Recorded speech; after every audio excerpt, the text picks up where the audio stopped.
Hello guys, how are you? I hope that you are doing well. This is Dr. Mario Guzman, and today we're going to be talking about Introduction to CBT, Cognitive Behavioral Therapy. For those of you that are not part of my class at Trinity Christian College, I want to mention that this is part of my course. It's a lecture that it's part of the course that I teach there that it's called Counseling Theory and Methods 2, or COUN 543. And in this class, in this course, we focus pretty much in CBT, like in the second wave of CBT, from the teachings of Aaron Beck and Albert Ellis. But we also have a couple of classes where we have an introduction to Schema Therapy and also to acceptance and commitment therapy. But today we're going to be talking about an introduction of CBT. So to do that, I'm going to share with you my screen, and we're going to watch the PowerPoint presentation that I have ready for you. And we're going to try to do this in a way that can be accessible for all of you, and I hope that this likes to you. And of course, as always, you are welcome to join in the conversation, to leave your messages, your comments, your questions, and I will be more than happy to answer all of that, okay? So let me share my screen. And I'm still learning how to use this technology. Last night we were working with the first part of this lecture, and I noticed today when I was watching the recording that you could watch the PowerPoint presentation, but you were not watching me. And for those that were not able to attend the class, so maybe you want to see the face of your professor. So I'm leaving this little box here, and I hope that this way the recording can have also my face, so you can see my expressions. And yeah, you know, it's always important to have a human face in front of you that is giving you feedback, right? And this technology has some limitations, and one of those limitations is do not allow that feedback. Anyway, so we're going to try to do the best that we can with this, and I hope that you like it. So, Introduction to Cognitive Behavioral Therapy, and yeah, that's my webpage in case that you want to know more about me, you want to go and see some of the peer-reviewed articles that I have there in PDF format. I have some in English, some in Spanish, and I have also my blog there. You are welcome to join there in the conversation. Maybe I'm going to move this a little bit because maybe it's better for the design of the slides. All right, so we're going to talk about three different topics in this class. First, we're going to talk about the philosophical background of cognitive behavioral therapy. Then we're going to go to the psychological background of CBT, and then we're going to go to the historical development of CBT. Now, why is that I choose these three topics for this introduction? Well, number one, philosophy.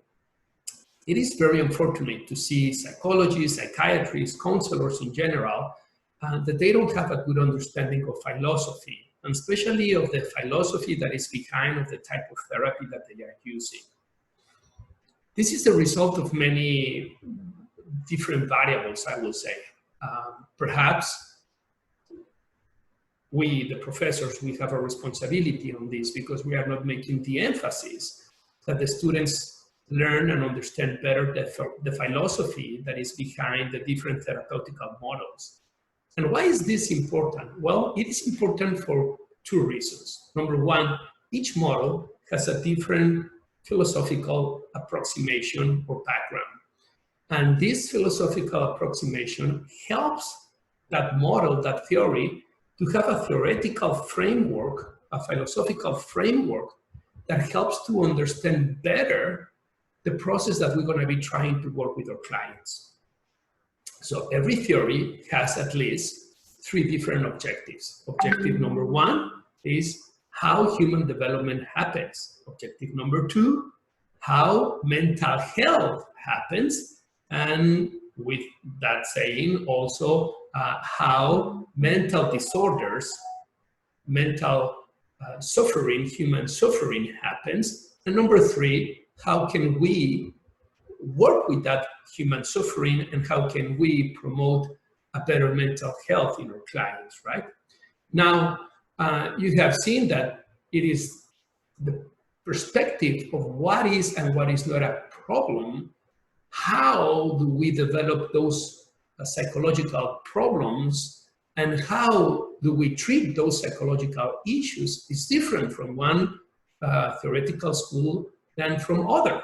For example, if you are working from a psychoanalytic perspective, you will have an understanding of what is the unconscious and how the unconscious material works in daily basis with the clients, and then how the transference and countertransference is playing an important role in the meeting with the counselor, and how the counselor needs to be aware of this and use them in a therapeutical way. And that's why in a psychoanalytical perspective, there's kind of more passive role from the counselor, and it's not as hands-on, proactive, or giving homeworks to the clients, because they are allowing that these unconscious processes happen in the clients through the process of transference and countertransference in the meeting. They don't want to take a more hands-on approach with the client, like a more directive approach with the client, because that, if they do that, they think that they will be playing a role of super ego with the client, and they don't want to do that, right? Perhaps with some delicate, high-risk clients, they do that, like maybe with clients with borderline personality disorder. But generally speaking, they take this more passive position, this more passive role with their clients, because their theoretical understanding of the clients and the problems of the clients allow them to do that. In CBT, we don't do that. In CBT, we have a more hands-on, more proactive, more directive approach with our clients, because we have a different theoretical background. We understand human development, human suffering, and the treatment of human suffering in a different way. And that is true not only for psychoanalysis, but that is true also for person-centered theory, existentialist therapies, and so on. And where is this theoretical background, this theoretical framework coming for CBT or for any of the other schools of therapy out there? Well, they are coming from a philosophical tradition. And in the case of CBT, we will see that philosophical tradition is very specific, and it helps us a lot to understand our clients better, not only in terms of the techniques or strategies that we're going to be working and applying with them, but also in terms of, I would say, a more complete, complex, and deep way of understanding those clients, okay? So that's why it's important to have this understanding. On the other hand, many of these therapeutical models that we have, they are not compatible. I have explained to you in previous class that unfortunately, nowadays, there's a lot of eclecticism out there. That means that many therapists, they think that they can apply things from different models whenever they want, however they want, with whomever they want. And when they are doing that, what is happening is that they are putting everything in a blend, they are mixing that, and then they are giving that to the client. And that is not coherent.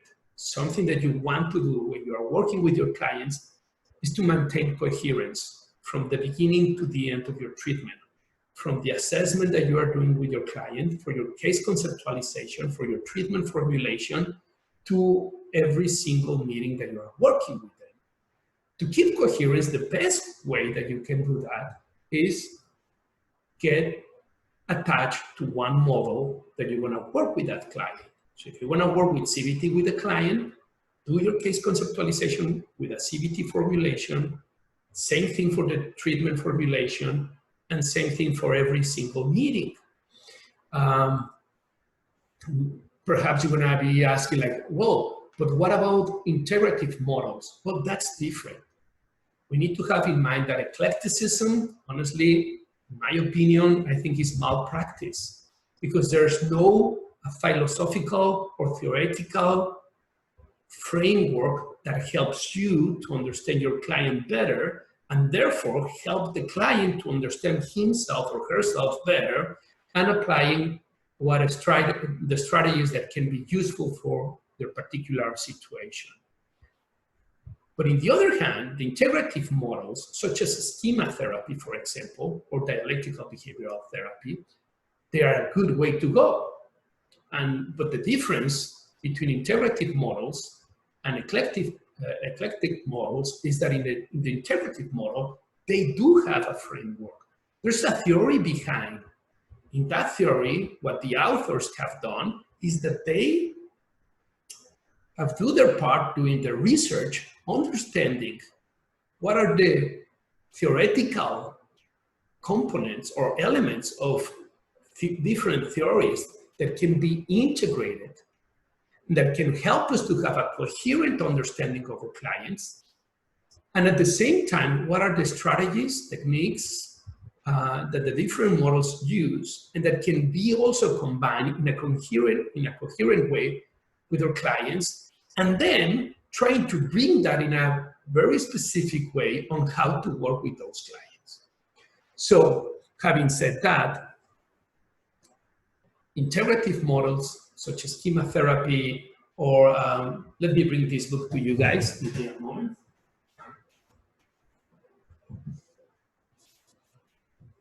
So I want to show you a couple of books here. You can, I suggest you to buy this book, Systems of Psychotherapy by Prochaska and Norcross. And they have also their own model here that is an integrative model, which is very useful. And it can be applied with different clients. And this is Schema Therapy by Jeffrey Young, right? And it's a great book, it's a great way of therapy, and it's an integrative model. In this model, you're gonna find psychodynamic components, humanistic components, CBT components, and it has proved that it's very effective as well, especially working with clients that they have personality disorder or long-time issues that have not been resolved with models such as CBT, traditional CBT. But again, have in mind, guys, that this is based on a theoretical framework. It's not that any counselor is just mixing techniques, concepts with their clients in the way that they want. This is based on evidence in research and theoretical work that helps them to come with a coherent theoretical framework, okay? Now, another thing that I have noticed is that many counselors, or at least many students in our master program, they have the misunderstanding that you are doing, for example, that you are doing psychoanalysis if you are exploring the past of your clients. That's not psychoanalysis. Exploration of the past needs to be part of every single treatment, regardless the type of therapy that you are using with your client. So I have noticed that some of my students, they say like, I'm doing psychoanalysis with my client because we are exploring what happened in their childhood. And I'm like, well, that's not psychoanalysis. That is just exploration of the past, which is a technique that is universal. We have some universal techniques in different therapies. Or sometimes I hear people saying things like, well, I'm doing CBT with my clients because I'm doing relaxation techniques. Well, not necessarily. Actually, relaxation techniques, they belong, at least originally, to behavioral therapy. And now it's something that it's also kind of universal with different type of therapies. So again, we want to understand the philosophical background and the psychological background of every model to have a better understanding of what are we doing. Finally, some of my students, they have a tendency to say something like, well, what I want is to understand my clients. That's the most important thing, to understand them and to be empathic with them. Well, that sounds very nice, but honestly, it can be also very naive and useless. And I think this comes a lot from the person-centered tradition. You know, they play a lot of emphasis with the empathy with the clients, which is awesome to build a rapport, to build empathy with the clients. There are two things here. Number one, if you don't have a philosophical, theoretical, psychological framework, how are you going to be able to understand your client? You see, theories and philosophies that are behind our theories, they work like as a roadmap. They help us to understand what are we looking in our clients. They help us to understand what are the things that we need to pay attention in our clients. That's why they are giving us concepts. That's why they are giving us hypotheses. That's why they are giving us ideas that help us to understand why is this happening? Why is this maintained in our client's life? And how can we help them to transform that, to change that, okay? So don't be naive, don't say that what you want is just to understand your client, because if you try to do that with a theoretical framework or philosophical framework, you will not be understanding your client. You will be projecting, putting what you think that your client has in your client. But perhaps you are a very smart person, and perhaps you have a very good understanding of yourself and others, and maybe you do good doing that. But most of us, we will have a lot of issues, because we need to be honest. These authors, they are people that they have spent their whole life trying to understand the human mind in a very academical, scientific way to come with these theories that are constraints. And it takes them years and years, sometimes decades, books and peer-reviewed articles in journals and so on, to come with their theory. Honestly, are we going to be able to build an original theory with each one of our clients just to say that we understand our clients? Are we that capable? No. We need to have that theoretical framework, that philosophical framework in the back of our head that help us to understand that client better. Well, okay, I hope that this helps like an introduction to this introduction to CBT, and why is that I choose these three different topics to talk today with you guys. And having said that, let's start with the number one, philosophical background of cognitive behavioral therapy. So what is that philosophy that is behind CBT? Well, it's called Stoicism. But before we talk about Stoicism, we need to understand something about philosophy. Many people, many counselors, many psychologists, they are afraid of the word philosophy. On one hand, there are those who think that philosophy is not scientific, therefore we shouldn't pay attention to it, which is honestly absurd. That's irrational to think in that way. Philosophy is the mother of all the science. Therefore, we need to understand philosophy, even though if we have a limited understanding of that. Okay, we might not become philosophers, we might not become experts in philosophy, but at least to have that understanding of that philosophical background of the theories that we are using in psychology. Having said that, I have this schema for you that can help us to understand in a very simple way that philosophy has two different branches. These two different branches, they study different things. One is the theoretical philosophy. Theoretical philosophy, they try to have a better understanding of reality. What is matter? What is reality? What is experience? And how humans process knowledge. How is that we interact with that reality, with that matter, and what is what we do to understand that reality and that matter in a better way?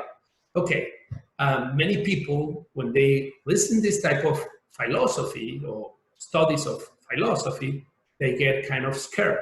And with good reasons. If you have been paying attention to many of the philosophers, sometimes it's challenging to understand what they are saying, right?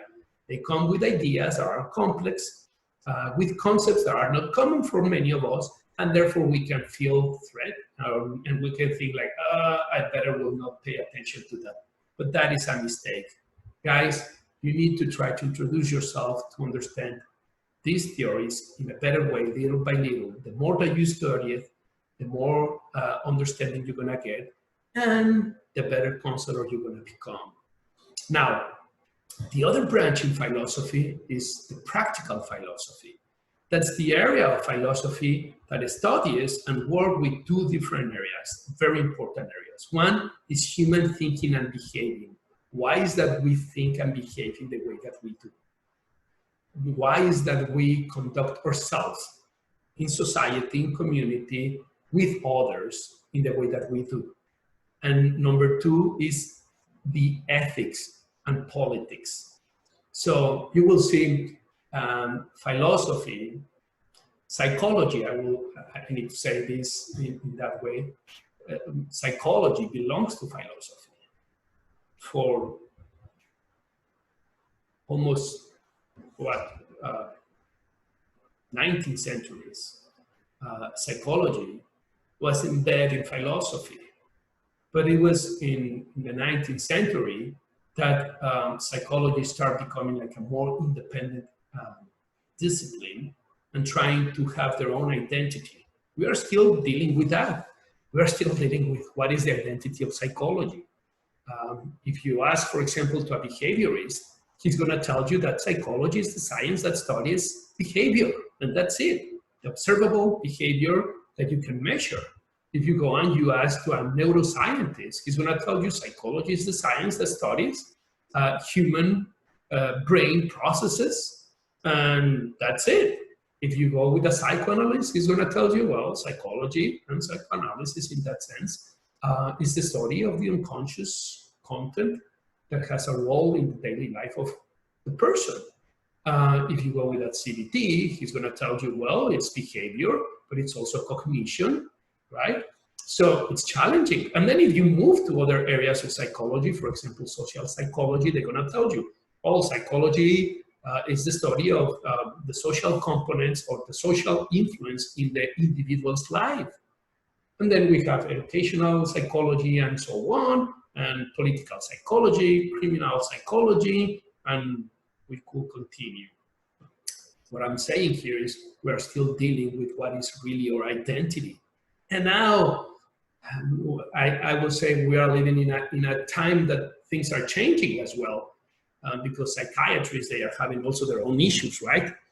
There's no too many psychiatrists anymore. It's challenging for many of them to study so much. And then at the end, maybe not making more money than a psychologist will be making.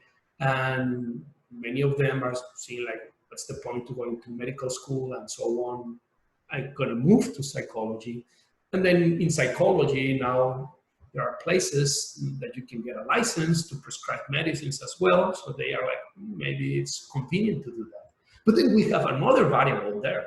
And that another variable is the counseling careers. As I was explaining to you yesterday, we are seeing a change from psychotherapy to counseling, right?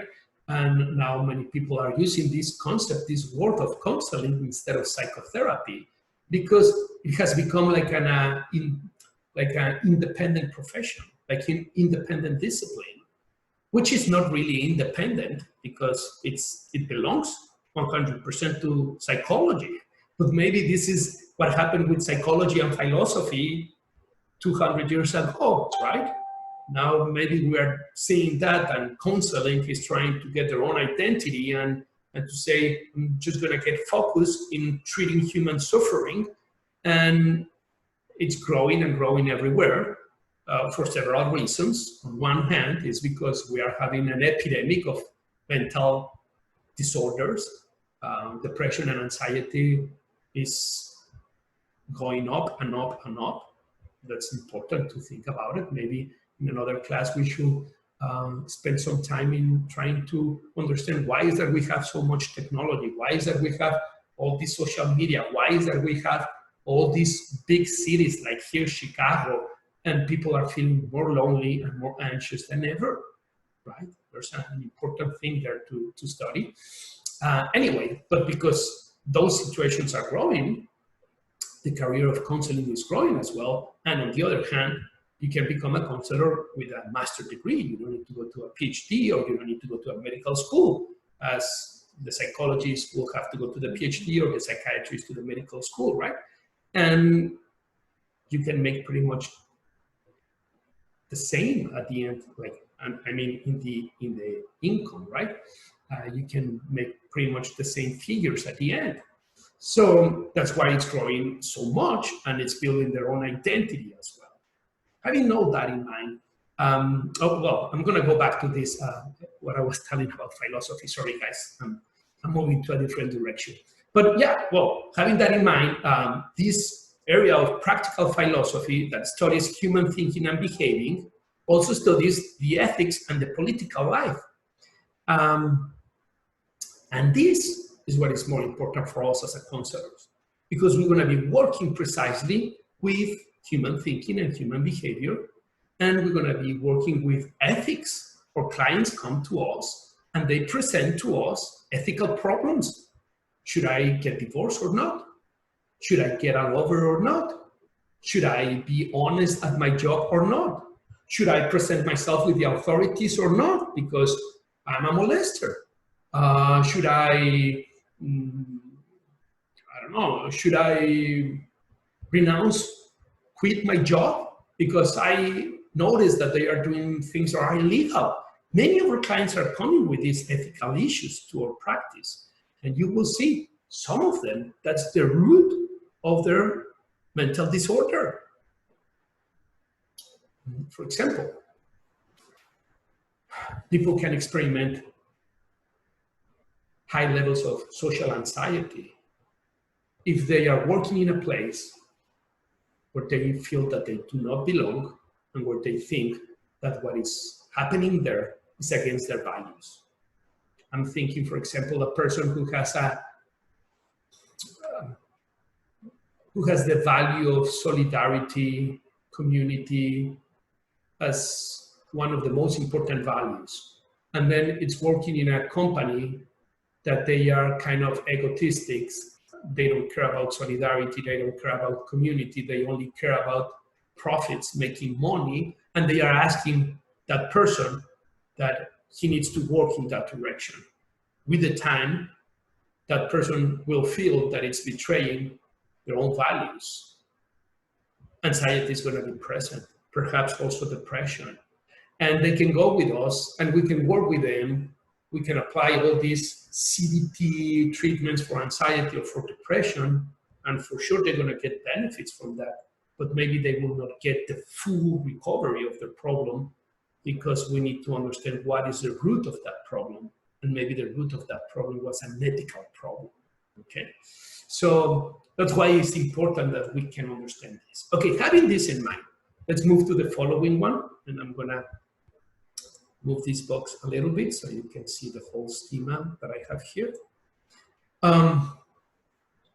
Stoicism, which is the philosophy that is behind CBT.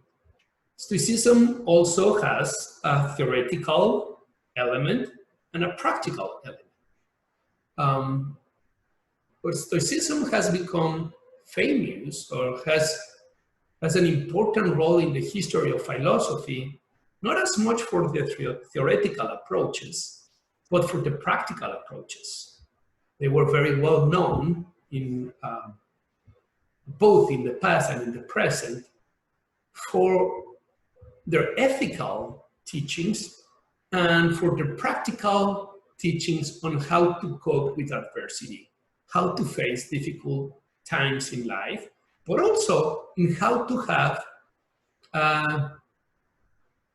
a successful, not successful, that's not the word that I'm looking here, satisfactory, fulfilling, maybe that's the word that I'm looking, life, that they can feel that their life is worth living, that their life that we are having, it's a life that we can feel satisfied with, right? So Stoicism has become an important philosophy because they're practical teachings more than their theoretical teachings. And it is important to have in mind that in philosophy, and this is especially true to moral philosophy, we can divide it in two different branches as well. Realism versus anti-realism. Science is also a realistic. It comes from a realistic philosophy, because in science we believe that there's an objective reality.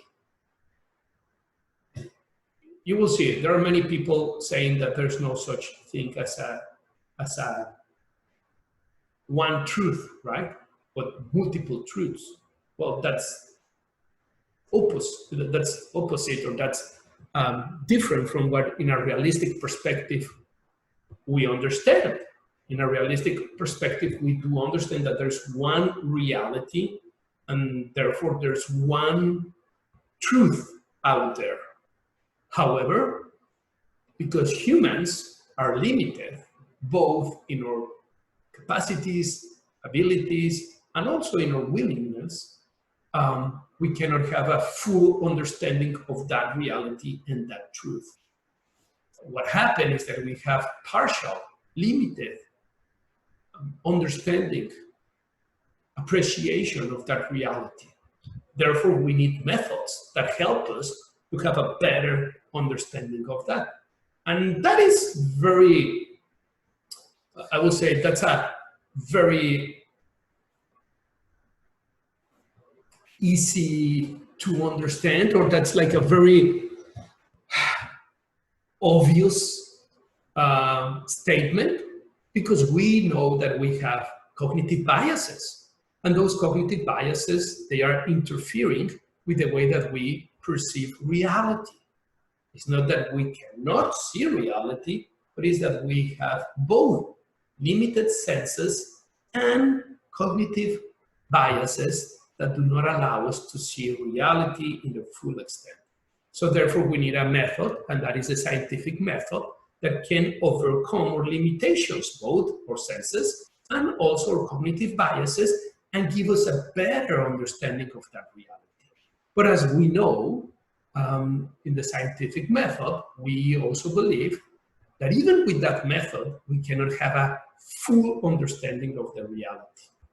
We are constantly working progressively to have a better comprehension of that, okay? Now, anti-realism is the opposite. They do not believe that there is such thing as reality or such thing as a truth.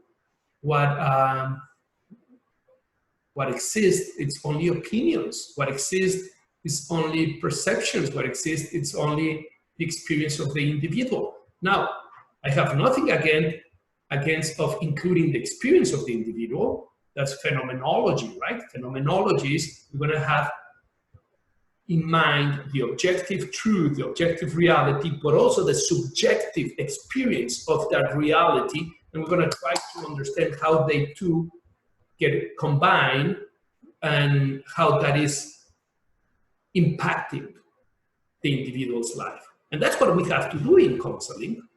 We need to understand our clients from a phenomenological perspective as well. How are they experimenting that reality? What is the subjective experience, right? But that's not the anti-realism. The anti-realism is just like there are different opinions. There's no such thing as reality and truth. Therefore, what is right, what is wrong is not relevant. As you can see, we are living in times that they are closer to anti-realism than to realism. Now that we are living in this postmodern era, how do they call it? I'm translating here, guys, from Spanish to English. The post-truth, right? The alternative truth, the alternative data. Yeah. Well, yeah, that's more anti-realism, right? Therefore, we are living in an era that opinion has the same value than scientific statements. And that's why we see that social media has become so popular. People want to express their opinion, which is okay, but opinion is not the same as scientific statements that have been corroborated by the scientific method. And not only that, people are also disregarding scientific method now and trying to get rid of it, saying that science is part of the game of powers and things like that, right? Which is very dangerous, honestly, guys, very dangerous. Because now what we are saying is that is the masses, the crowd who has the truth, not the science, not even a realistic truth as in many philosophies and also religions we believe, right? That there's an ultimate truth, which is God, for example. In the case of the Stoicism, that will be the Logos, that is giving us that what we have to do is to behave according to that ultimate truth. Anyway, so I'm not gonna spend more time on that because I might confuse you more, guys. But the idea is that we are living in times that we are getting distant from a realistic perspective, which honestly seems to me that can be dangerous. Denying reality, denying realism, denying objective truth, denying objective reality, it's dangerous. And we can see that in our own clients. When our clients start denying their reality, when they start denying even their objective moral values, what happens is that they start living in this anti-realistic fantasy, and consequence will happen sooner or later. We can see that, for example, in the client that he thinks that he can have a lover and nobody's gonna notice. So I'm gonna go against my own values. I'm gonna go against the promises that I gave to my husband or to my wife, and I'm gonna have this lover, like a secret life, right? And then what I'm gonna do is that I'm gonna split myself, and I'm gonna be like what's the character on Batman? Two faces, right? I wanna have one face for my lover and one face for my family. And that might work for a time, but how long are you able to sustain two lives that are completely opposite? Two lives that they are antagonic. The level of psychological, emotional energy that you need to sustain that is enormous. With the time, you're gonna make mistakes. And with the time, those two worlds are gonna start colliding. And they're gonna start fighting each other, demanding your attention, demanding your promises. And with the time, you're gonna find yourself in between two worlds that they are colliding, and you don't know what to do with that. Because you have been living in this anti-realistic perspective that you can go beyond your values, you can go beyond the reality, that there's no such thing as objective reality or objective truth, and you can just enjoy the moment, right? So it's dangerous. Same thing we could say with people that they have addictions, or people that they are corrupt in their jobs and things like that, okay? But we will not continue with that. We're going to postpone that conversation for another moment. So Stoicism was a great philosophy on their time, but it was not the only one. There was a rival school at the time that was Epicureanism, okay? And Epicureanism, it's a philosophy that they have like two perspectives, two important goals in life. One of them was hedonism. That means to increase pleasure and to decrease suffering as much as you can. And if you do that, then you will achieve ataraxia, okay? Ataraxia is this state, it might be similar to the nirvana in Buddhism, where you don't feel affected by your reality. Now, this sounds awesome, but again, think about how long can you sustain something like that? How long you can have the goal in life that the important thing is to increase pleasure in your life and not be affected by external situations. It's honestly unrealistic, right? Anti-realist. It's unrealistic. Why I'm saying that? Well, you can try yourself. You can do an experiment. Remember that documentary that was called Super Size Me? The guy who says like, okay, I'm gonna, for 3 months, I'm gonna get a supersized diet and see what happened to my body in all these fast food restaurants. And he goes and he asks for the supersized soda, the supersized hamburger, the supersized ice cream, and so on. And after 3 months, the doctor is saying, like, you're gonna die, man. You need to stop doing this. Your body cannot sustain this anymore. Well, same thing happens when you think that your goal in life is just to experiment pleasure and decrease suffering, and you allow yourself, you allow yourself to have a life like that. For example, not having any restrictions in your sex life, not having any restrictions in your substance consumption, not having any restrictions in the food that you are ingesting, not having any restrictions in activities that you enjoy to do. Well, with the time, are going to happen at least 2 things. One, you're going to stop enjoying that. Because one of the reasons that we enjoy sex, or we enjoy beverages, for example, or we enjoy food, is because we don't have it all the time. If we were having them all the time, we will experimenting, I don't know if this is a word in English or not, satiación, we say it in Spanish. I'm trying to find the word in English right now. Oh, see, satiation, I don't know, maybe, okay. You're gonna feel that you don't want that anymore because you have had it more than enough, okay? And number 2, that's gonna have consequences too. Think about it. All these areas that they bring pleasure in your life, they also bring consequences. Sex have consequences, such as sexual disease, but also emotional consequences.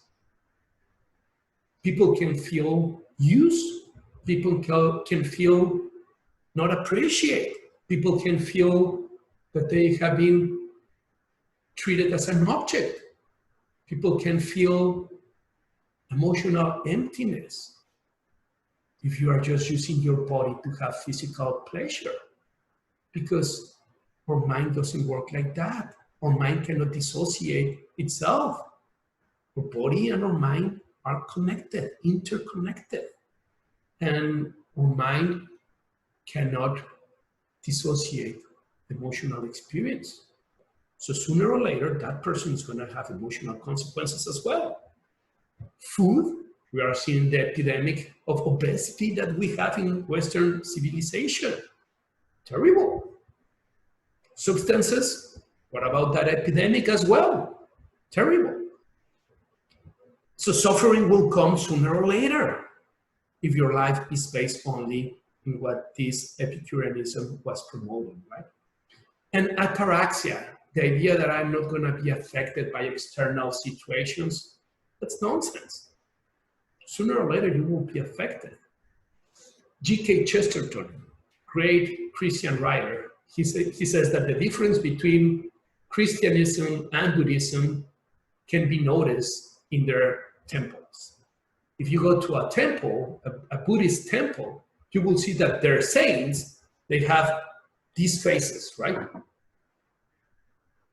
Eyes a little bit open, and they express no affection, no effect from the exterior world because they are in death completely in their interior world, right? They are in meditation and they are maybe in nirvana, beyond good and evil, beyond what is going on around them, right? But if you go to a Christian temple, especially if you go to a Catholic temple, you will see the saints there having a different expression, such like, and why is that? G.K. Chesterton says, well, because while the Buddhist is disregarding the external reality and thinking only in their internal reality, the Christian is doing the opposite. He cares about the world because the world is part of the creation and he has been commanded to take care of it. And they have a real contact with human suffering, and therefore you ended up affected by that human suffering. And that is a very powerful lesson for us as a counselors. We're going to be affected by our clients as well. you're going to experiment that, guys. You may have a client that he has anxiety and you're going to end up having anxiety.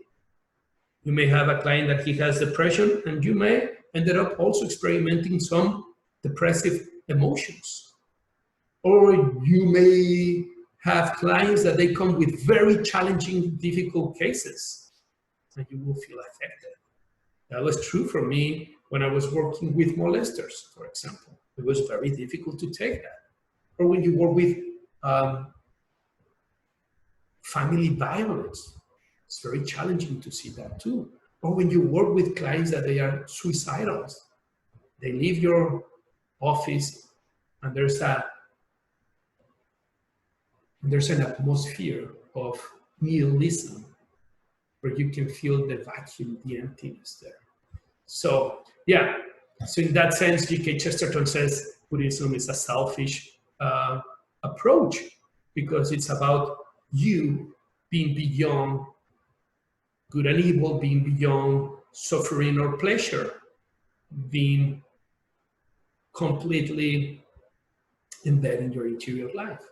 It says Christianism is a selfless approach because it's about how am I going to improve the world? How am I going to go and help? How am I going to go and love my neighbors?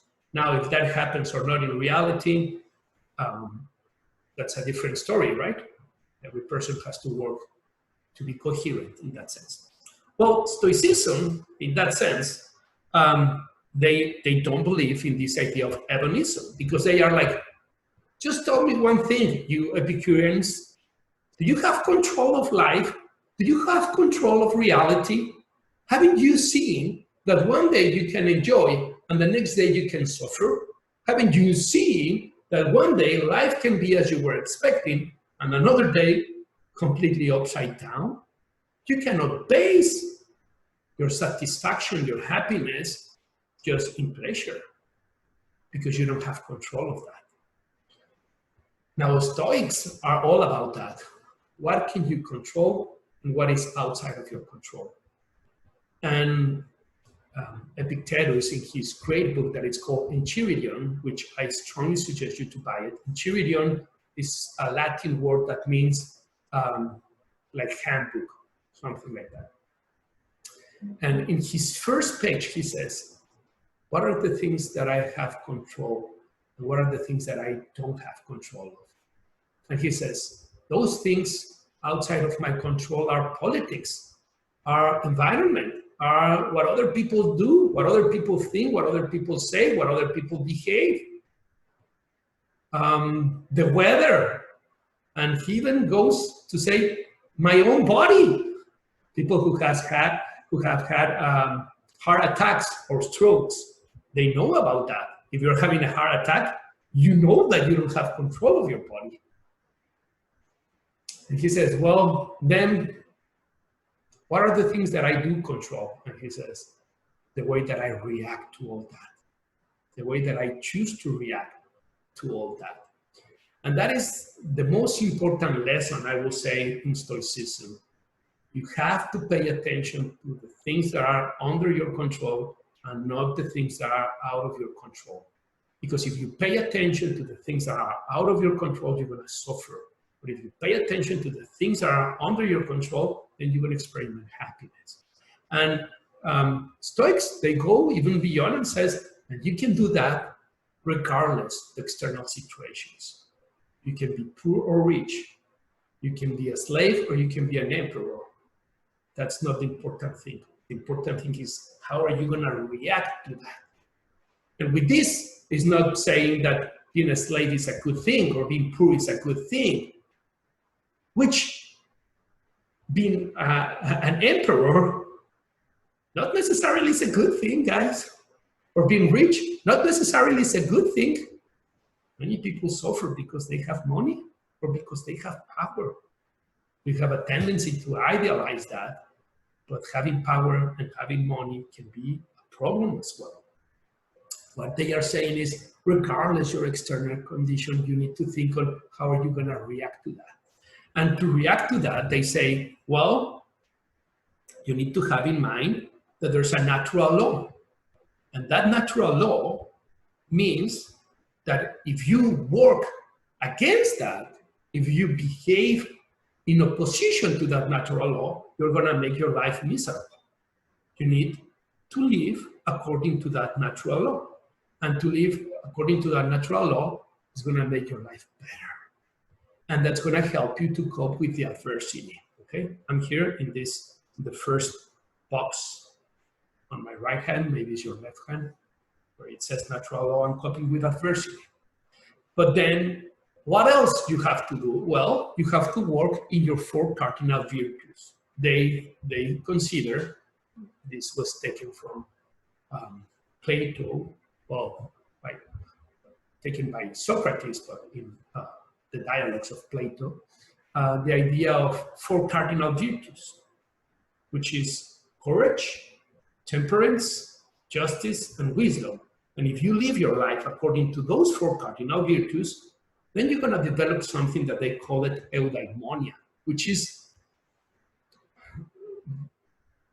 the good of all goods. It's the best, the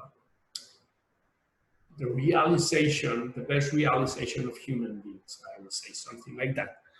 And that eudaimonia helps you to experiment that deep happiness, regardless the situations that you are living. Martin Seligman, a very important psychologist, he calls the eudaimonia the authentic happiness. And he has a book with that title. I suggest you to buy it, very interesting. He's the founder of positive psychology. And they say you can practice these 4 cardinal virtues in poorness or in richness, in power or in suppression, being a slave or being an emperor, in adversity or in times of prosperity. Because every single situation is demanding that from you. To have courage, to have temperance, to have justice, and to have wisdom. Okay? And if you do that, you're going to be experimenting the reality of the logos. The logos, for the Stoics, it's the rational entity behind everything, behind existence. In Christianism, we call it God, right? That's why in the preface of the John's Gospel, it said at the beginning was the Logos, the Word, and the Logos became flesh, right? We are talking about Jesus. We think in the Christianity, we think that Jesus is the Logos. The Stoics, they were, some of them were polytheists, and some of them were monotheists, and some of them were in between, I would say. Because of the time that they were living, and they were from the Greek Empire and the Roman Empire, right? But they have this idea that there was a logos, a rational entity behind existence, and that we need to conduct ourselves according to that logos that is expressed in those natural laws. And we are still think on that. Even people that they are not Christians or Stoics, they say such things as, well, don't worry, everything is going to be okay. Remember that everything happens for a reason.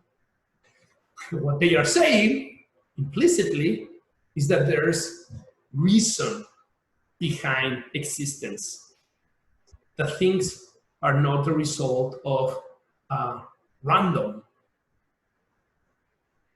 They are the result of reason, okay? Logos. So that's a Stoicism. I don't know if that's a Stoicism. That's I would say, a brief introduction to Stoicism, which is the philosophy behind CBT. And who are the most important Stoics? Well, Marcus Aurelius, great guy. I love this guy. I love his book, Meditations. You have to watch that book, read that book. It's very accessible, no more than $10. But it's full of wisdom and it has improved the life of many people and many important people as well. He has this quote, your mind will take the form of what you often think, because the human spirit is colored by such impressions. Take a look, guys, how the Stoics, they are calling us to pay attention to what we are saying to ourselves. because they think there's this logos, this reason, and we also have the capacity to be logic, to be reasonable. Therefore, we need to think constantly on what we are saying to ourselves. What am I saying is reasonable, is objective, it's according to the logos, or is subjective, it's not reasonable. Then, oh, by the way, this sculpture, it's in the Art Institute of Chicago. Beautiful sculpture, you have to go and see it. I have a picture with my daughter in this sculpture. I love that place. You have to go, guys. Not only for this sculpture, for many other pieces of art that they have there. It's amazing. I have been in many museums, in many cities, in many countries, in Europe, in Latin America, and so on. And I can tell you, that one here in Chicago, one of the best. Epictetus. Well, so Marcus Aurelius, he was an emperor, okay? Some say that it was the best emperor that Rome ever had. And he had to face also a pandemic. And he did that with a lot of courage. He was practicing what he was preaching. He died for that. All right, Epictetus, he was a slave. And he has a funny story. Well, not funny, but an interesting story. Some say that his master was crushing his leg, and he turned and said, like, if you continue doing that, you're gonna break my leg. And the master get upset, and he broke the leg. And Epictetus turned and said, you see, I told you, you broke my leg. Then with the time, he was not good anymore as a slave because he was not able to walk appropriately. So his master released him, gives his freedom, and he became the most important philosopher on Rome on his time. He was called the Socrates of Rome. He had crowds and crowds attending his meetings and his teachings. And he has this beautiful quote that we use a lot in CBT. It is not the events themselves that disturb people, but only their judgments about them, okay? So, again, what are we saying to ourselves about reality? What am I saying is reasonable, is logic, is objective? Then Seneca, difficulties strengthen the mind as work does the body. So Seneca, another story, amazing story too. I'm not gonna spend more time on that because I'm making this too long, but the whole idea in Seneca is you need to put yourself in situations that are challenging to you, because that way you're gonna grow. But it's not only that you're gonna put yourself as a macho there, you're gonna do that with reason, with logic, with objectivity. And he's also calling us to be objective, to be reasonable, right? And because of that, he was having a lot of ascetic practice. Many of the ascetic practices that we have in Christianity, they might come from Seneca. Yeah. All right. Ryan Holiday, most contemporary guy who works a lot with Stoicism. He has become very popular in social media. He has great books. Let me see if I have one of his books here. Wow. Yeah, The Daily Stoic. Yeah, you might gonna like that book, guys. Daily Stoic. He has also Ego is the Enemy, Obstacle is the Way, Stillness is the Key. It's a good reading. I will say accessible for anyone. You can use them with your clients too. It can be helpful for them. Okay, now other books that you can read. The Philosophy of Cognitive Behavioral Therapy by Donald Robertson. Great guy as well. He's a counselor, professor of psychology and philosophy from Ireland. And he has another book that is called Thinking as an Emperor. He has many courses in the web, in internet. Some of them are for free. You should take them. Now, if you want to know more about Stoicism and Christianity, The Porch and the Cross, Ancient Stoic Wisdom for Modern Christian Living.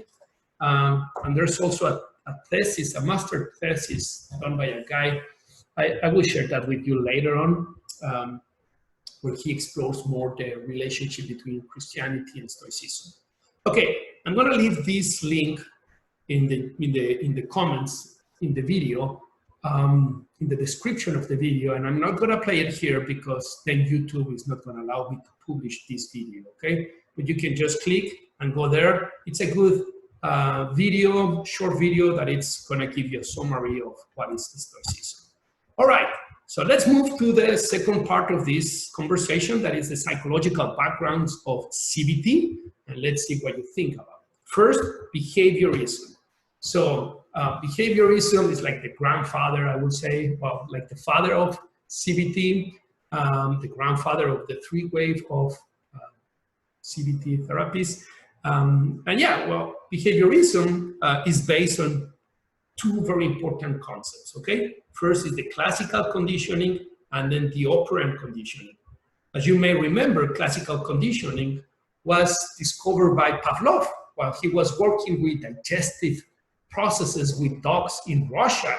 And he realized, some said that there was like a little bell. Some people said that actually it was the huge bell in St. Petersburg Cathedral. We don't know, I don't know. Maybe someone knows, I don't know.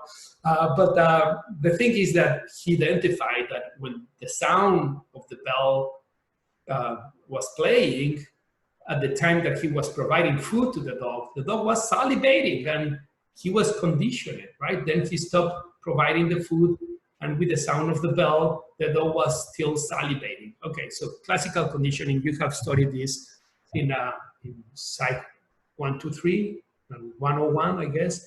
Yeah, but then the important thing here is not that understand just the classical conditioning, but what happened after Pavlov discovered classical conditioning. Well, we have Mr. Watson here in the United States. He was very satisfied and very interested with the idea of classical conditioning, and he started applying the principles of classical conditioning to explain human behavior, and to do that even with human disorders.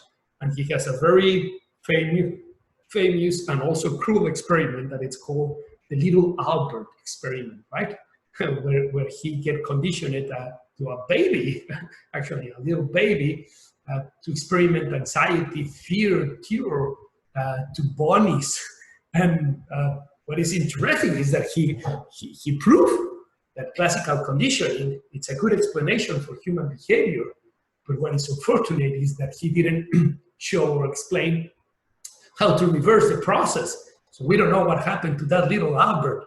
He might still struggling with anxiety now after so many years. I don't know if he's still alive or not. But then we come with B.F. Skinner, right? And B.F. Skinner is one of the giants in the American psychology, the father of behaviorism, I would say. And he comes with the idea of operant conditioning. And that is, not only we have classical conditioning where a stimuli gets attached to a response, but we also have learning processes. And we learn through consequences. Those consequences are either punishment, reinforcement, or extinction. 3 different types of consequences. And with those consequences, humans learn to do many things, such as speak, conduct themselves in life, and pretty much you can explain all behavior based on operant conditioning, okay? So Skinner was saying, consequences not only help to develop behaviors, but also to modify behaviors. Therefore, behavioral therapy is based on the idea of operant conditioning. You have to pay attention to what are the consequences of the target behavior that you want to work with, either to increase or to decrease the presence of that behavior. And if you identify the consequences, you can make those changes. And we know that it's really effective. We are still using behavioral therapy for many things, to work with people with learning disabilities, intellectual disabilities, to work with people with anxiety, for example, phobia. I would say the way to go with phobia is exposure therapy, which is part of this operant conditioning.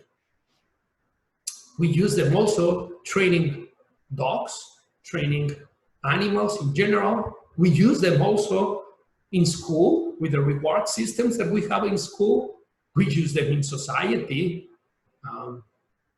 If you have ever been stopped by a police and you receive a ticket, you have been subject of these operant conditioning training programs.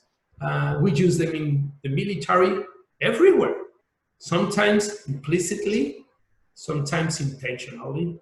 So yeah, and it's one of the most important elements behind CBT. And CBT takes a lot of advantage of the idea of classical conditioning and operant conditioning. But we need also to pay attention to the theory of social learning. And this is especially true for Albert Bandura, which he is a Canadian psychologist, although many people think he's an American psychologist.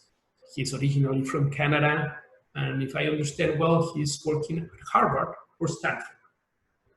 I can remember right now. Anyway, one of the giants in psychology. And Albert Bandura, he comes with the concept of vicariant learning, which means that humans not only learn from classical conditioning and operant conditioning, but also they learn by imitation, by observation. We see models and we have a tendency to imitate them. And this is very evident, very obvious. Look at the way that most of us are dressing. We dress in very similar ways, the same type of shirts, the same type of pants and things like that, because we see them in other people and we like them and we use them. Or just what happens when you are with a person who has a foreign accent. And if the foreign accent is beautiful, later on you notice that you are imitating that accent. That happens to me when I'm speaking Spanish and I am with people from Argentina. I am from Mexico, but I really like the Argentinian accent. And I notice that after a while, my mind is trying to emulate, to imitate that accent, right? But that happens also, that helps us also to explain why, for example, kids that they are born and raised and they grow up in violent environments, they have more chances to be violent. Or why people who have parents that they smoke or they are addicts, they have more chances to become addicts too, because social learning. Or that helps us to understand why when we go to a foreign country, we see people behaving differently. And many has to do with this vicariant learning, okay? But Albert Bandura also talks to us about the self-efficiency. And this is a beautiful concept that helps us to understand the importance to feel that you are good for something, the importance to see that you are capable to have a positive impact in reality through the things that you are doing. So many of the things that we're going to be working in CBT is on one hand, understanding how classical conditioning and operant conditioning is working in the behavior of our clients, but also how vicariant learning is working in the behavior of our clients, and how can we help them to improve the self-efficiency in life. And to do this, we're going to use modeling, which is one of the techniques that we use in CBT. We're going to model many of these of the skills that we want to see in our clients. For example, role-playing is one way of modeling to our clients. You can have a client that he has social anxiety, and you can model him how to face that social anxiety and so on. Okay? Now, we need to move to another giant of psychology, and this is Jean Piaget. Remember that in psychology, we said that there's a before Piaget and after Piaget, okay? Yeah, maybe like that. It's not a good example for a Christian college, but anyway, so, but we say that because in psychology, really, Jean Piaget, he makes a huge difference. And that difference has to do with his theory. He was a very peculiar guy. I don't have time to talk a lot about him. In my lifespan class, I talk more about his biography. But he was a very peculiar guy, a genius, a great mind. Yeah, and he comes with the idea, he was the first person coming with the idea that humans develop not only physically, socially, or emotionally throughout their lives, but also cognitively. And he comes with the idea that that development happens in stages, okay? So the sensoriomotor stage, then the pre-operational stage, then a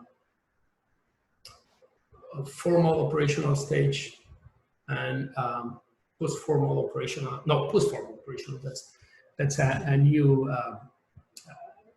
concept that people are talking about it. Operational state and then formal operational stage. Sorry guys, sensoriomotor stage, pre-operational state, operational stage, and then formal operational stage, okay? And this happens from when we are born to all the way that we become adolescents, the teenagers, right? Now, new cognitive psychologists are talking about the post-formal operational stage, but Piaget didn't talk about that, so I'm not going to talk about that. What is important for us here to understand is that he came also with the concept of cognitive schemas, that we relate with reality, we process reality through cognitive schemas. These are like, how should I explain this? Schemas, meta-narratives, important, like main ideas that concentrate information about reality and help us to conduct ourselves in reality in a more simple, economical way. So, for example, we have a schema for what do we understand for human being, and we understand that a human being, it's an animal that it's alive, that has a body, has a brain, has limbs, has a face, but also has interactions with other human beings, and that we can somehow predict something of their behaviors and the way that they relate with others and so on. But that's like the general schema. Then it becomes more complex, because when we grow up, we realize, okay, there's not only human beings, there are also sexes. There are female and there are male. And the female and the male, they have different biologies, different bodies, and also different psychologies and way of conduct. And because they are different, now the schema of human being has become more complex. And then there's not only that we have female and male, then we have also human beings that they can be babies, children, adolescents, they can be adults, and so on. So the schema becomes more and more complex because our capacity to understand reality becomes more and more complex, right? And we do this through two processes: the process of assimilation and the process of accommodation. That means either I'm going to keep the information that I already have of what a human being is, or I'm going to challenge that and I'm going to make them more complex so I can have a better understanding of what a human being is. And we see that this happens not only in knowledge, that was the main study or the main element that Piaget was studying. We see this also in the way that we react. For example, when a person has, in mental health, I mean, when a person has a traumatic event, we know that people has to do either assimilation, accommodation, or over-accommodation when they experiment something like that, because we have something that is called the just world belief. When I'm thinking that good things happen to good people and bad things happen to bad people. And I was considering myself that I was a good person, a good part of that good people, right? But now I had this terrible event. I was kidnapped and I was tortured and so on. So now what am I going to do? Am I going to still thinking that good things happen to good people and bad things happen to bad people?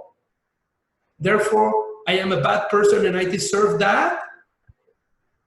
Or I'm going to challenge that belief and I'm going to understand that sometimes good things happen to bad people too, and bad things happen to good people too.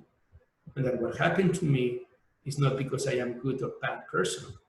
It happens because the other person has the intention to damage me. Therefore, in this world, bad things can happen to anyone.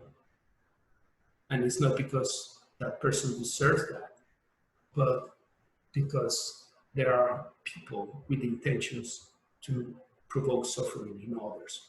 So you see, Jean Piaget theories can help us also to understand how we react, cognitively speaking, to the experiences that we have in life. That's why CBT used Jean Piaget to try to explain how do we develop our beliefs in life. We use the concept of schema as well. The schema is something that we develop when we are little through the interaction with our parents, our culture, and so on. And I'm going to go back here. And then from that schema, we have core beliefs, that those are like main ideas that we have in specific situations, such as school, such as how others treat me, who am I, who are others, how is the world. Then we have intermediate beliefs, and then we have automatic beliefs. But we're going to talk about all those in a moment, okay? Or maybe in a different class, we're going to spend more time on that when we work more with the book of Judith Beck, which I strongly suggest you guys to buy the book. Well, for those of you that are part of my course, you know that it's required to have this book because we're going to spend a lot of time. For those of you that are not part of my course, but you are watching this video, I really suggest you go and buy the book of Judith Beck, Cognitive Behavioral Therapy, Basics and Beyond. Great book to start with CBT. All right, let's move to the last topic of this lecture, that is historical development of CBT. And let's talk about Albert Ellis. Albert Ellis was a very interesting guy. He was a psychologist from New York, and he was a Stoic guy. But he was also an Epicurean guy. He was a very hedonistic. He was trying to bring together these two opposite schools. And he was saying, like, it's not only matter that you have to face life in a rational way, but it's also matter to try to enjoy life, which I agree 100% with that, okay? So he's from the decade of the 50s. He was discontent with psychoanalysis because he saw that psychoanalysis was not helping him to improve the situations of his clients. So he moved from the psychology of the self to the realistic psychology, and he was working with the Stoic ideas and the Epicurean ideas, and he's the author of the Rational Emotive Behavioral Therapy, okay? Which is one of the main CBT therapies. Very important. He will always have that role in history. Seems to me that now that he is gone, and seems that Rational Emotive Behavioral Therapy, it seems to me that there's no, I don't know how to say this, but we are not seeing as much new papers, books from his school, or people, yeah. Well, maybe that's not completely true. Maybe CBT now, in the past, we used to talk about only rational emotive behavioral therapy and cognitive therapy from Aaron Beck. Now we use cognitive behavioral therapy as a huge umbrella to cover all these different models because they have the same principles. Actually, you will see that Albert Ellis and Aaron Beck, they are speaking pretty much about the same. They are just using different words, different concepts to say the same. And what happens is that there's now more integration between these models. Yeah, disregard what I was saying about that. So he was a pioneer, worked with anxiety disorders and sexual problems. And he was very peculiar in his personality. You can watch videos of him in YouTube. Some say that he had a narcissistic personality. I think that some of that is true. Yeah, anyway. And he came with this model, the ABC model, that we're gonna spend some time in the class working with this, and it's really useful for working with your clients. He says that you can help your clients to understand that there are external and internal stimuli, that they become activating events, things that happen to us, either outside or inside. Inside, a heart attack, pain in my belly, a headache or something like that. External, I see something going on, or someone was not nice with me or whatever, right? someone attacked me, or someone, I get fired or something like that. And then we have beliefs about those external and internal stimuli, which they can be either rational or irrational. Rational beliefs are those that are based on objectivity, that you can test, that they are empirically verifiable, and so on. Irrational, they are based on your ideas and your beliefs, but not really in reality. You cannot test them, you cannot have evidence for them, okay? And depends on the type of beliefs that you have, you're gonna have consequences. Now, there are two different types of consequences: emotional consequences and behavioral consequences. And if you have rational beliefs, you're gonna have appropriate emotional and behavioral response to that. But if you are having irrational beliefs, you're gonna have inappropriate responses to that. Your emotions are going to be very intense, your behavior is going to be very intense as well, maybe inadaptive, and you're going to experiment suffering, right? So he says, now that you understand that the problem is not just what you were experimenting, but what you were saying to yourself about what you were experimenting, you need to dispute, you need to debate your beliefs. And to debate your beliefs, you're going to challenge them to try, in the case that you have irrational beliefs, to shift them, to change them for more rational ways of thinking. And then you're going to see an effect, a positive effect, that is going to help you to have a more appropriate response to the situation. So we're going to work more with this in class. We're going to use cases and so on. But right now, it's just for you to know that this is a very important part of Albert Ellis' theory. He also comes with the idea that we have 11 irrational beliefs. Number one, I must be loved by everyone, or I'm not lovable. I must do everything well, or I am incompetent. I must damn others if they do not treat me well. I must damn life if things do not go well. I must control events and people because they control how I feel. I must worry about anything fearful or risky. I must avoid responsibilities and problems in order to be comfortable or content. I must depend upon others else. My life or self will fall apart. I must be controlled by my past and disturbed by anything that once disturbed me. I must damn others' problems and be disturbed by them. I must damn life if I cannot find perfect answers to human problems. Now, this seems exaggerated, right? Well, that's why they are the reason, the cause, the origin of human suffering, because they are exaggerated ways of thinking. And what we need to help our clients is to see that this is exaggerated and that this is not an appropriate way to interpret what is going on, that we need to find better ways to interpret reality. Now, all this, Ellis says, like, okay, you can synthesize this in what he calls masturbatory thinking. And masturbation, you can see he's playing with two words, right? Masturbation. Of course, there's a reminiscence of a sexual word there, masturbation, because he, as I said to you, he was very hedonist in that sense, and he was very also playful, and he likes to play with this word. But here is about must, and he's saying when we are thinking about must or should, we're going to experiment perturbation, okay? So masturbation is the rational beliefs about the demands you place on yourself, others, or the world, irrational beliefs that can lead you to becoming anxious, fearful, panicky, and physically tense. Then he was talking about catastrophizing. This is terrible, this is never going to get better, this is overwhelming, I cannot control the pain, this is worse than I thought, I can't stand it anymore, I feel like I can go on. Okay, so you can see if you are having masturbatory thoughts, catastrophizing thoughts, your emotions, your behavior are not gonna be well.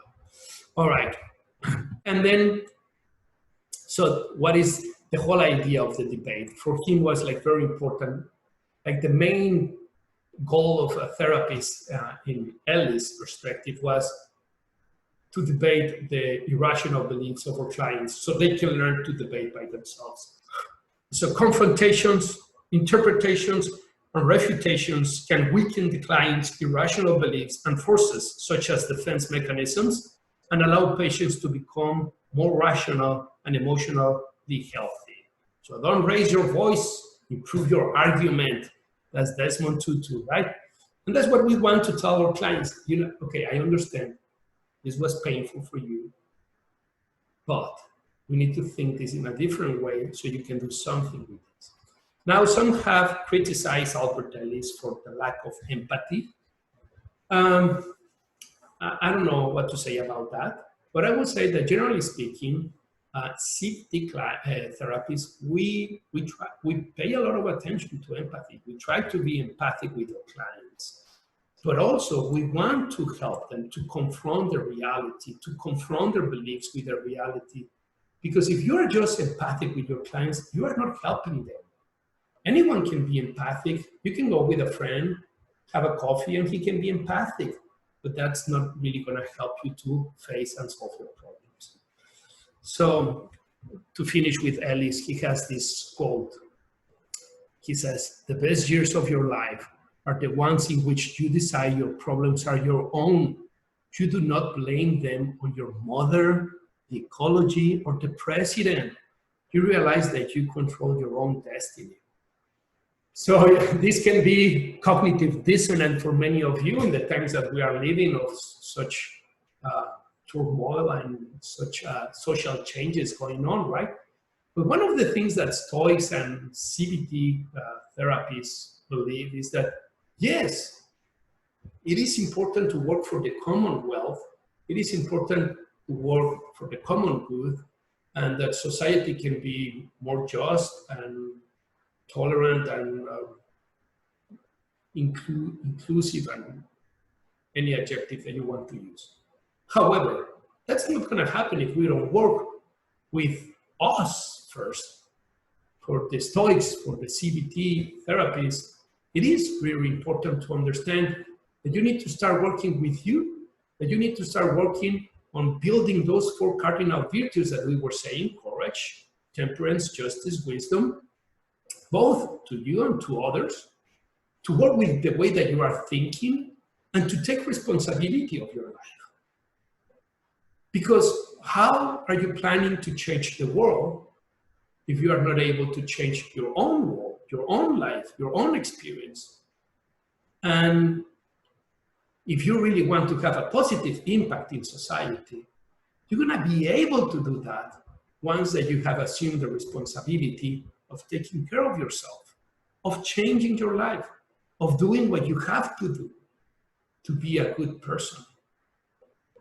That's Marcus Aurelius has a quote that he says, "Stop talking about who's a good person and let's start doing one.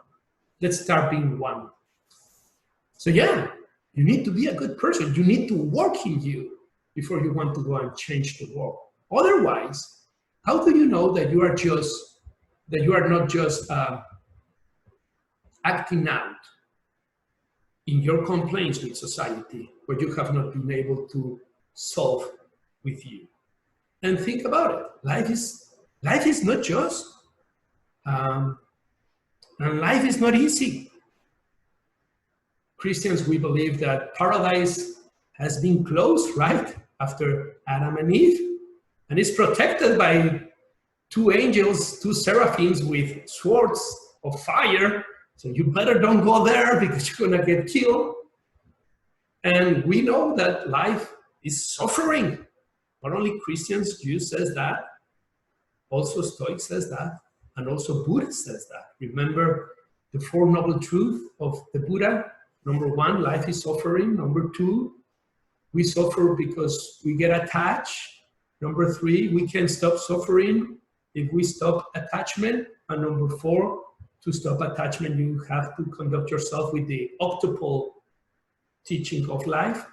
I'm not going to talk about that, just bringing that to see that life is difficult. And if you are spending your life trying to change the outside reality, you might miss the most important reality, which is your own reality. Because if you take responsibility of your own reality, therefore you're going to be able to impact positive positively to the external reality. And maybe I shouldn't be using internal reality and external reality, but your internal world. You're going to be able to impact positively to the external world. If you do it the other way around, you might gonna mess up everything. All right. All right. So let's move with Aaron Beck. We are close to finish this. He's from the decade of the 60s. He's a psychiatrist from Pennsylvania, University of Pennsylvania. I had the great opportunity to be with him a few years ago. Great guy. He's still alive. I think he is 101 now. His birthday was recently. Very nice, very empathic, very charming, warming person. Very different personality than Albert Ellis. He was also discontent with psychoanalysis. He started applying some of these CBT ideas with his own clients, and he saw that changes were happening in matter of weeks instead of matter of decades or years, like in psychoanalysis. And also he noticed that they were permanent. So he started working and working more. He searched for quick treatments focused on objectives and effectiveness. And he's the author of what is known as cognitive therapy. Now, he has an important role in psychology, no kidding about that. He's one of the giants, one of the best psychologists, and you need to read his work. Yeah, great guy. And he came with this cognitive model. He is telling us very similar than Albert Ellis. I'm telling you, they were working at the same time. They claimed that they didn't have knowledge of each other's work. I don't know about that anyway, but he says there are events and then we have cognitions.